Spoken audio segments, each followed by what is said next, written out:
Hey everybody, how's it going? As always, I gotta put my beer down. So, my channel's name is Southern Ontario Palms and Tropicals. So today, I decided I thought I'd talk about something tropical that's not a palm, and that is a banana. I have two of them.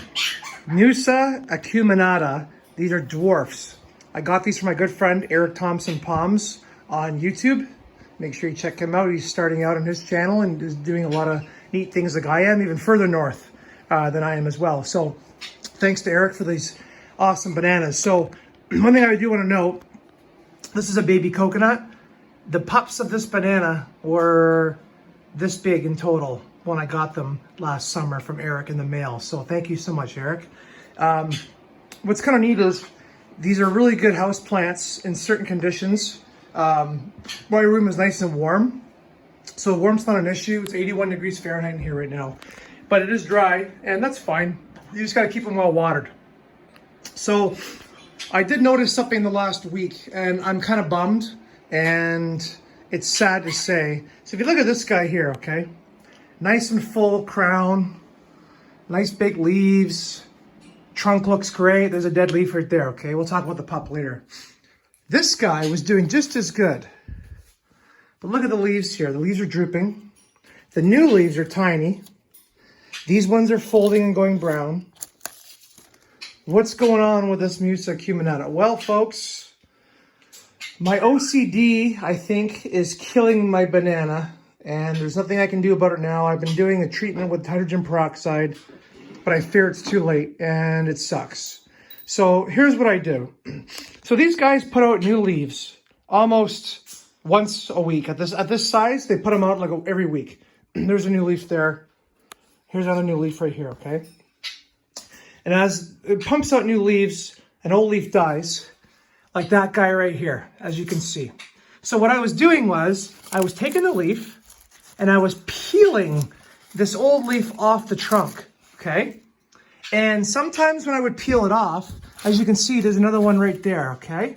I'd peel it off, and like right now, it doesn't really want to go. It doesn't want to go. But I would force it off a little bit. A couple times I did it. Not all the time, but a couple times I forced it off. And what did that do? Well, that caused infection to this banana. As you can see right there, you see the trunk? See the bottom of the trunk here? It's actually eating its way into the center of the trunk. And I think, guys and girls, this is the reason why this poor banana is doing what it's doing and having leaves go. And this just happened a week ago. This is happening really quick. So I have a feeling this banana is a goner. That sucks. I'm sorry, Eric. You know, you go to the Caribbean or you're on holidays in the tropics, you see bananas, and what do you see? You see a lot of the dead leaves hanging from the bananas, not normally trimmed. You know, even at the resorts where they trim palms and stuff, they don't typically touch the palms. So, or sorry, the bananas. So I think me trimming all the way down was a bad idea. So what I'm going to suggest for the time being is just go down where it hangs like that naturally and just give her a snip right there. Oops. Hard to do it, but anyway, you get the drift. Hard to hold the scissors and cut. But anyway, I do not want to pull that off anymore because obviously the plant did not like it and it caused infection there. So what else is kind of neat about these bananas is these dwarf bananas, by the way, will get up to 6 feet. They will get big. They transpire quite a bit. Lots of moisture. They need water. Oops, let me turn off my dehumidifier here. Sorry about that, guys and girls. So soil-wise, I got them in Coco Core and Perlite, my own mix, same as the palms. As you guys know, same as the palms. Good draining. Bananas need fertilizer, so you can fertilize these guys more than you can fertilize palms because, like I said, these guys are popping out a new leaf every week. So I fertilize these guys every couple months with, same as my palms. It's a 3-2-3 ratioed Miracle Grow, and it's a slow release 3-month. Kelp, earthworm castings, featherbone, bone meal, and all the good stuff. So works really well, doesn't burn too bad. So that's what I use to feed these bad boys. And, what I was going to say is that these guys, you see them in the Caribbean most of the time. believe it or not, they originated. Now there is some arguments over this. They either originally came from the Canary Islands area or West Africa, supposedly, when you do your research. And then they were spread from there across the globe to the Caribbean and other areas. So the Caribbean, the tropics over there, they are not a native plant. Just like most of the palm trees you see, they're not necessarily native. They've all been cultivated and brought in. So it's kind of neat. Yeah, so bananas are actually more of a tropical African plant. So the other thing I want to show you too before the video's done, I'm just going to get this out of the way here, is, so even though this guy is, I don't know, about a year old, right there, I got a pup. And that is fantastic. That's a great sign. It's also a sign of maturity. That just shows you how fast these bananas start to sucker. So I don't see any more at the moment, but I'm sure there'll be more coming. So we got a pup coming. I'm so happy. I can keep this guy going. And if for some reason this guy does die here, I'm going to replace him with that pup.